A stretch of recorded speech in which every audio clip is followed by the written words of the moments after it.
record di komputer aku ya. Elma. Mi?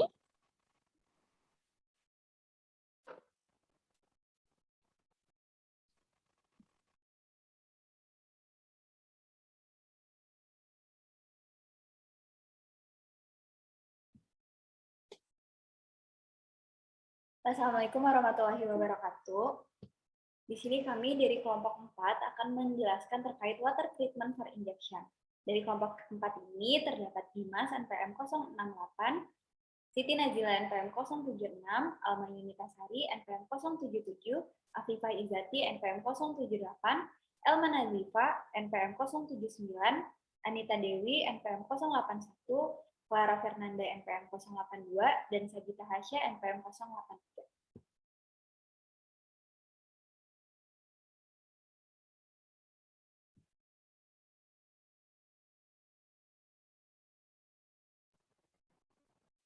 Pertama-tama, kami akan membahas tentang pengertian air secara umum. Menurut KBBI, air merupakan cairan jenis tidak berwarna, tidak berasa, dan tidak berbau yang diperlukan dalam kehidupan manusia, hewan, dan tumbuhan yang secara kimiawi mengandung hidrogen dan oksigen. Menurut Campbell, air merupakan zat dengan rumus kimia H2O yang merupakan zat anorganik dengan wujud transparan, tidak berbau, tidak berasa, dan tidak berwarna, yang merupakan salah satu kebutuhan utama makhluk hidup di dunia.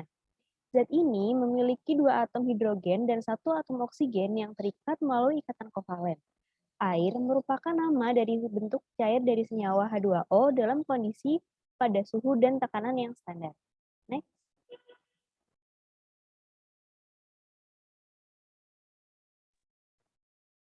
Selanjutnya ada penggunaan air di bidang farmasi.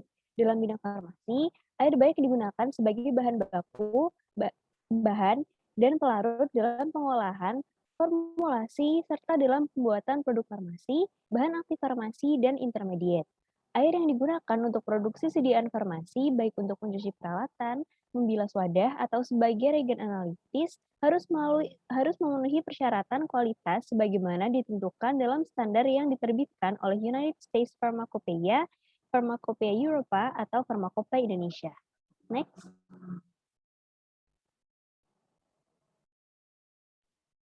Kemudian selanjutnya ada water for pharmaceutical use. Boleh di next.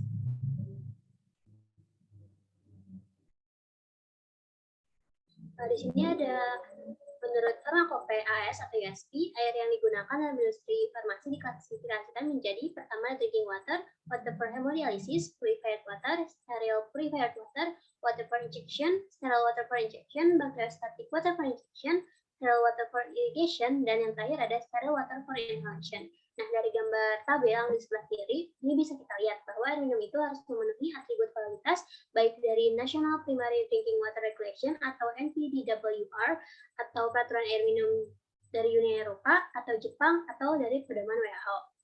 Kemudian jika kompatibel tanpa pemurnian lebih lanjut, maka bisa dikategorikan ke air untuk keperluan farmasi khusus. Selain itu, bisa dilihat juga bahwa ada langkah treatment seperti prefiltrasi, softening, deklorinasi, deamonifikasi, deionisasi, reverse osmosis, distilasi, ultrafiltrasi, serta salinity. Boleh di next.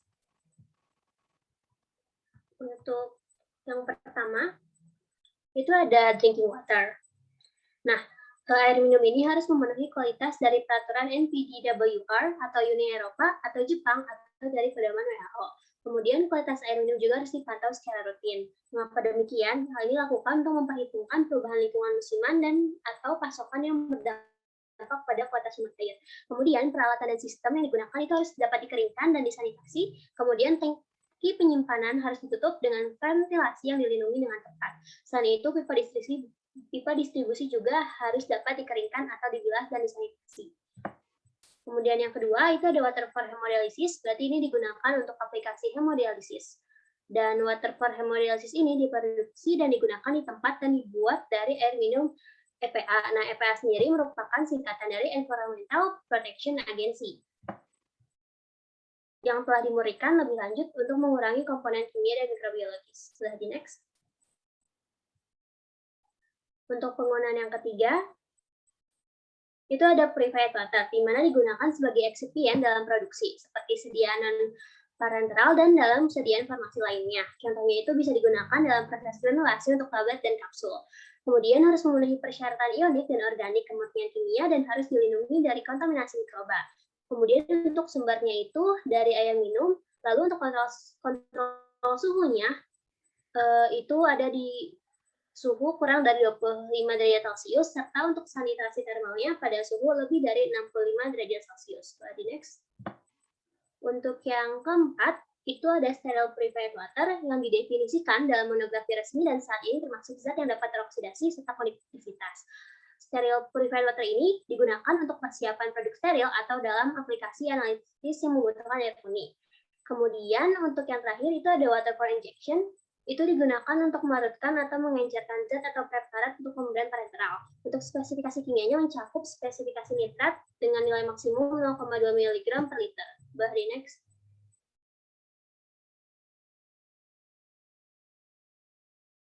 Lalu selanjutnya ada steril WFI atau itu tidak mengandung agen antimikroba atau zat tambahan. Untuk persiapan obat yang dimaksudkan untuk injeksi atau infus dengan tetesan lambat ke dalam vena. Boleh di next. Lalu yang ketujuh ada bakteriostatik PFI. Itu dikemas dalam wadah dosis tunggal atau dosis ganda tidak lebih besar dari 30 ml. Mengandung 0,9% bensil alkohol, digunakan dalam pengenceran obat yang selanjutnya dapat diberikan melalui injeksi intravena, intramuskular, atau subkutan. Di next. Selanjutnya nomor 8 ada sterile water for irrigation. Itu tidak mengandung agen antimikroba, pH antara 5,0 dan 7,0, irigasi umum rongga tubuh, luka, atau kateter uretra. Digunakan untuk membilas atau merendam pembalut bedah yang bersentuhan dengan luka. Di next. Yang terakhir, nomor 9, sterile water for inhalation. Digunakan dengan inhalator dan dalam persiapan larutan inhalasi. Tidak mengandung agen antimikroba kecuali bila digunakan dalam humidifiers atau perangkat serupa lainnya yang dapat menyebabkan kontaminasi selama periode waktu tertentu atau zat tambahan lainnya. Di next. Baik, selanjutnya di sini ada pengertian dan fungsi dari water for injection. Menurut Farmakope Indonesia, air untuk injeksi adalah air yang telah dimurnikan dengan cara destilasi atau proses pemurnian lain yang setara atau lebih baik dari destilasi untuk menurunkan kontaminan mikroba dan zat kimia. Air ini digunakan untuk sediaan obat dengan pemberian parenteral apabila air digunakan sebagai pembawa, air untuk injeksi dalam jumlah besar, dan untuk melarutkan atau mengencerkan zat, atau sediaan untuk pemberian parenteral atau air steril untuk injeksi. Next. Selanjutnya di sini ada monografi water for injection. Pemberiannya merupakan cairan jernih, tidak berwarna dan tidak berbau, memiliki pH 5,5, indikasinya untuk preparasi aseptis larutan parenteral, kontraindikasinya termasuk agen hemolitik karena hipotonisitasnya.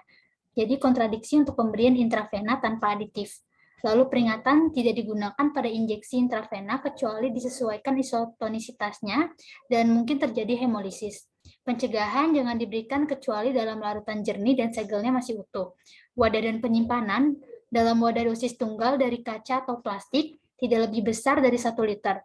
Wadah kaca lebih baik dari kaca tipe 1 atau 2. Penandaan pada etiket tertera tidak mengandung antimikroba atau zat tambahan lain dan tidak digunakan untuk penyuntikan intravaskular tanpa terlebih dahulu dibuat isotonik dengan menambahkan zat terlarut yang sesuai. Efek sampingnya dapat menyebabkan demam, infeksi di tempat penyuntikan, trombosis vena atau flebitis, dan hipervolema. Next.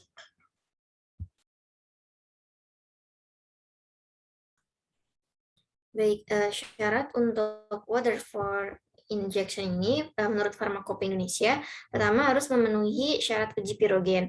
Uji pirogen ini dimaksudkan untuk membatasi risiko reaksi demam pada tingkat yang dapat diterima oleh pasien pada pemberian sediaan injeksi. Untuk syarat dari uji pirogen ini harus negatif. Yang kedua adalah memenuhi syarat uji endotoksin dengan syarat tidak lebih dari 1,1 unit endotoksin Fi per mg epirubicin hidroklorida. Next. Kemudian syarat lainnya menurut Farmakopeia Eropa, British, dan EMEA, metallic impurities tidak lebih dari 0,1 ppm jika ditambahkan 1 tetes larutan natrium sulfida ke dalam 100 ml WFI tetap jernih. Kemudian nitrat tidak boleh lebih dari 0,2 ppm, amonia tidak boleh lebih dari 0,5 ppm, klorin tidak lebih dari 0,5 ppm, kemudian tidak berubah warna jika dimasukkan 1 ml perak nitrat. Untuk total karbon organik tidak boleh lebih dari 0,5 mg per liter, kemudian bila diberi 25 ml air untuk injeksi, ditambahkan kalsium hidroklorida, maka selama 5 menit tetap harus jernih. Boleh di next. Baik, selanjutnya adalah proses pengolahan dari water vapor injection. Terdapat beberapa metode pembuatan water vapor injection, yaitu reverse osmosis yang diikuti oleh ultrafiltration, dan metode kedua ada distilasi. Metode distilasi ini merupakan satu-satunya metode yang disetujui oleh European Pharmacopoeia untuk metode akhir pembuatan water vapor injection, dan proses utama yang digunakan untuk produksi water vapor injection. Water vapor injection adalah hasil dari 6 kali distilasi dari purified water dengan menggunakan alat yaitu water vapor injection multistage destillator. Destilasi adalah metode pemisahan kimia yang berdasarkan pada volatilitas dari bahan. Air akan menguap, lalu uap itu akan memisahkan diri, meninggalkan padatan yang terlarut, tidak ada volatilitas, dan memiliki berat molekul yang lebih tinggi dibandingkan dengan uap air. Destilasi berfungsi untuk menghasilkan air yang bebas dari pirogen. Boleh di next.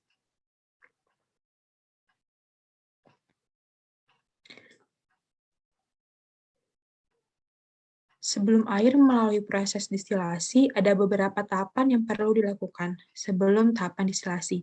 Yang pertama, raw material atau air biasa disaring dengan multimedia filter. Pada tahapan ini, kontaminan yang terlihat dan beberapa senyawa yang bisa membentuk biofilm akan tersaring. Penyaringan ini menggunakan media pasir silica gel dengan daya saring 20-30 mikrometer. Lalu tahapan kedua adalah penghilangan klorin dan kloramin dengan menggunakan karbon aktif. Tahapan yang ketiga adalah water softener. Pada tahapan ini, kandungan ion kalsium dan ion magnesium dikurangi. Kedua ion ini bisa menyebabkan terbentuknya kerak pada dasar kolom. Pengurangan ion kalsium dan ion magnesium ini menggunakan resin. Pada tahapan keempat, ada penyaringan dengan menggunakan mikrofilter. Pada tahapan ini, partikel dengan ukuran mikro, yaitu lebih besar dari 5 mikrometer, akan tersaring. Namun masih ada partikel yang berukuran nano yang tidak tersaring. Tahapan kelima yaitu tahapan reverse osmosis. Prinsipnya, pergerakan larutan dari konsentrasi rendah ke konsentrasi tinggi. Pada tahapan ini, ion pengotor akan disaring. Tahapan yang terakhir ada electron ionized exchanger. Pada tahapan ini, ion-ion yang tersisa akan terperangkap. Setelah 6 tahapan selesai, maka akan dihasilkan purified water yang siap dimurnikan dan didistilasi menjadi water for injection. Boleh di next.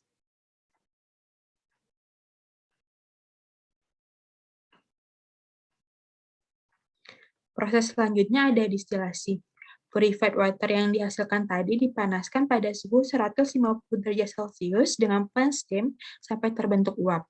Pirogen dengan bobot jenis yang lebih besar dibandingkan dengan uap air akan tertinggal pada dasar kolom. Lalu kontaminan pirogen tersebut akan dibuang.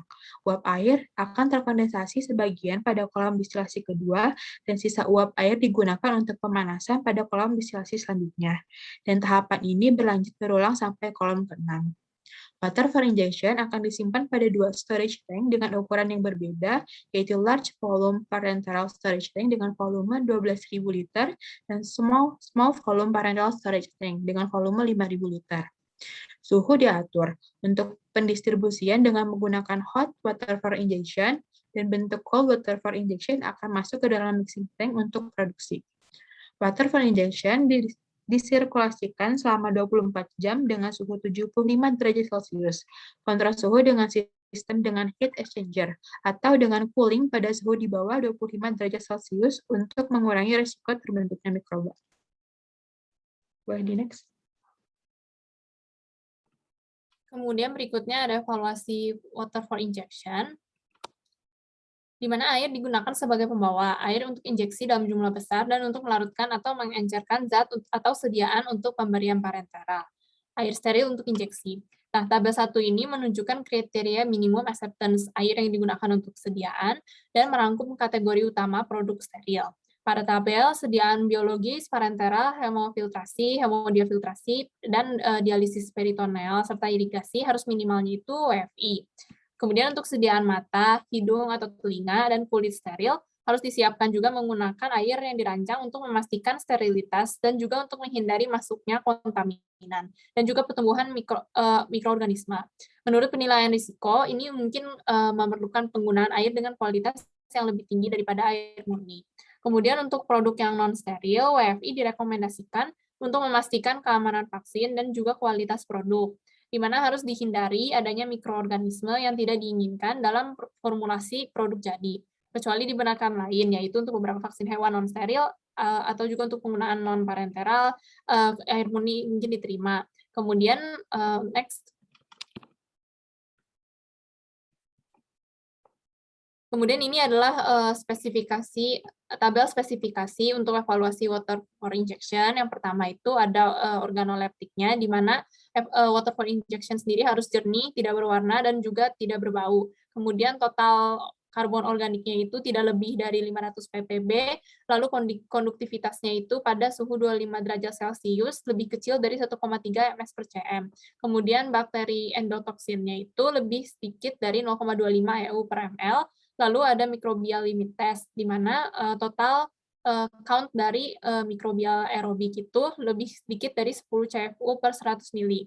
Kemudian patogennya seperti Escherichia coli, Salmonella sp, Pseudomonas aeruginosa, Staphylococcus aureus itu seharusnya tidak ada pada WFI. Kemudian ada juga keasaman dan keasaman ataupun kebasaan itu acceptance kriterianya itu tidak ada warna merah ataupun warna biru yang diproduksi saat pengujian, kemudian pH-nya antara 5 sampai 7, lalu amonium itu lebih kecil dari 0,2 ppm, lalu kalsium dan magnesium itu untuk acceptance kriterianya ada warna biru yang diproduksi, kemudian untuk logam berat itu lebih sedikit dari 0,1 ppm, kemudian untuk klorida itu pada larutan tidak ada perubahan pada appearance-nya, kemudian nitrat lebih sedikit dari 0,2 ppm, lalu sulfat juga larutannya tidak ada perubahan untuk appearance-nya, kemudian substansi atau zat yang oxidizable itu larutannya saat diuji itu ada pink sedikit. Kemudian ada residu pada evaporasi itu lebih kecil dari 0,001%. Water for injection sendiri harus memenuhi kriteria kimia untuk purified water dan juga spesifikasi bakteri endotoksin yang cenderung mendiami air, alat dan juga prosedur yang digunakan untuk memurnikan, menyimpan, dan mendistribusikan WFI. Dan alatnya itu harus didesain sedemikian rupa untuk meminimalkan atau juga mencegah kontaminasi mikroba, lalu untuk menghilangkan endotoksin yang datang dari starting water-nya. Kemudian sistem WFI sendiri juga harus divalidasi untuk secara konsisten dapat mendistribusikan kualitas air ini. Next.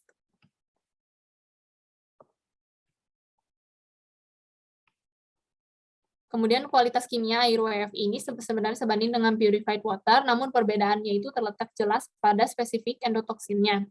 Dan untuk memenuhi komponen kualitas mikrobiologis dan juga endotoksin, maka dapat dilakukan yang pertama, total viable count atau TVC, yang dilakukan melalui filtrasi membran, di mana batasnya itu 10 CFU per 100 mili. Kemudian limulus amebosid lisat atau LAL, yaitu uji kinetik turbidometrik untuk mendeteksi endotoksin dan juga dikenal sebagai uji endotoksin, di mana batasnya itu 0,25 EU per mili. Kemudian penggunaan sistem imun kepiting tapal kuda terhadap bakteri gram negatif ini juga dengan pembentukan gel clot, di mana menurut salah satu jurnal sensitivitasnya itu 0,01 sampai 0,03 dan memiliki kelebihan sederhana serta mudah dilakukan. Kemudian juga sensitivitasnya termasuk tinggi dan hemat biaya. Kemudian untuk interpretasi hasil pengujian pirogen LAL sendiri sebagai berikut di slide. Yang pertama, hasil positifnya itu ditunjukkan setelah tabung dibalikkan 180 derajat apabila terbentuk gel dan bersisa secara utuh pada dasar tabung. Maka ini dinyatakan sebagai uji pirogennya itu positif. Artinya konsentrasi endotoksin di dalam tabung lebih besar dari sensitivitas pirotel. Kemudian yang kedua, hasil negatif itu ditunjukkan apabila setelah tabung dibalikkan 180 derajat, gel yang terbentuk itu pecah ataupun juga tumpah, maka dinyatakan ini uji pirogennya negatif dan konsentrasi endotoksin dalam tabung lebih kecil dari sensitivitas pirotel. Next. Kemudian untuk evaluasi waterfall injection juga, untuk produksi injeksi, air untuk injeksi dan zat antara jika sesuai, dan produk juga harus dipantau untuk endotoksinnya menggunakan metode farmakope yang mapan yang telah divalidasi untuk setiap jenis produk.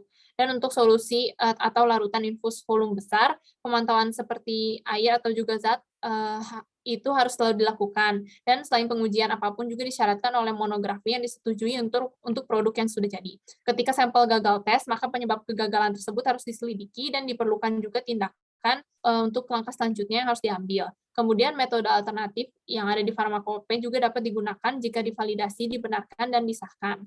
Lalu instalasi pengolahan air dan juga sistem distribusi harus dirancang, dibangun, dan juga dipastikan dipelihara untuk memastikan sumber air yang handal dari kualitas yang juga sesuai. Dan tidak boleh dioperasikan di luar yang dirancang oleh kapasitasnya. Kemudian pertimbangan harus diberikan untuk memasukkan program pengujian dalam pemeliharaan sistem air.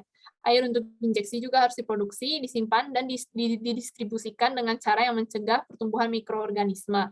Nah, salah satu misalnya itu dengan sirkulasi konstan pada suhu di atas 70 derajat Celcius atau tidak lebih dari 4 derajat Celcius. Next. Dari presentasi kami ini, kami menjelaskan terkait air yang merupakan zat anorganik yang secara kimiawi dia mengandung hidrogen dan oksigen, serta merupakan salah satu kebutuhan utama makhluk hidup di dunia. Dalam industri farmasi sendiri, kita perlu paham terkait penggunaan air yang akan digunakan untuk sediaan injeksi. Oleh sebab itu, kita perlu memahami jenis-jenis air yang dapat digunakan, proses pengolahannya, standar, evaluasi, bahkan hingga distribusi air yang akan digunakan untuk injeksi. Berikut adalah daftar pustaka yang kami gunakan untuk presentasi kali ini. Kurang lebihnya mohon maaf. Terima kasih atas perhatiannya. Wassalamualaikum warahmatullahi wabarakatuh.